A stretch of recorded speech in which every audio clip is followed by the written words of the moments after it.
আজকে এই থিয়েটার ফেস্টিভ্যালে এসে খুব ভালো লাগলো। যদিও প্রথমটা আমি মিস করে গেছি, কিন্তু একটা উদ্যোগ এবং সেইভাবে দুদিন ধরে 25 এবং 26 দিয়ে যেভাবে ফর দ্য থিয়েটার জোন কাজটা করলো, প্রশংসনীয়, তাদেরকে আমরা সাধুবাদ জানাই। আর বিভিন্ন নাট্যগোষ্ঠী এখানে এই স্বল্প পরিসর জায়গার মধ্যে তাদের অভিনয় করে যাচ্ছে, আমার খুব ভালো লাগে।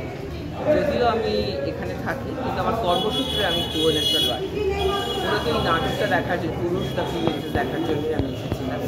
এসে ভালো লাগলেও অনেক নতুনদের কথা হলো, আলোচনা হলো এবং নতুনদের কাজ দেখার সুযোগ ঘটলো। যেহেতু নিজেও একসময় নাট্য অন্বেষণে যুক্ত ছিল, এখন কাজের জন্য হয়ে ওঠে না, তবু ভালো লাগে যখনই কেউ নতুন কিছু কাজ করলো, নতুন কিছু করার থাকে। সেখানে মনে হয় যে এই কাজটা নিয়ে আর কি এগিয়ে যাওয়া। একটা নাটকটা যারা ভালোবাসে, এটা প্যাশন, এটা ঠিক প্যাশন ছাড়া হতে পারে না।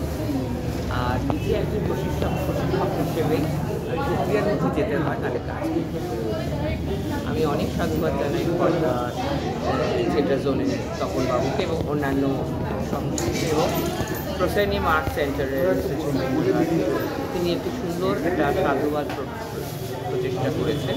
এই জন্য সকলের আমারও ভালো লাগলো যে এত সুন্দর একটা আজকে ৭৬তম প্রজাতন্ত্র দিবসে এটা একটা নতুন প্রাপ্য পাওনা হয়ে।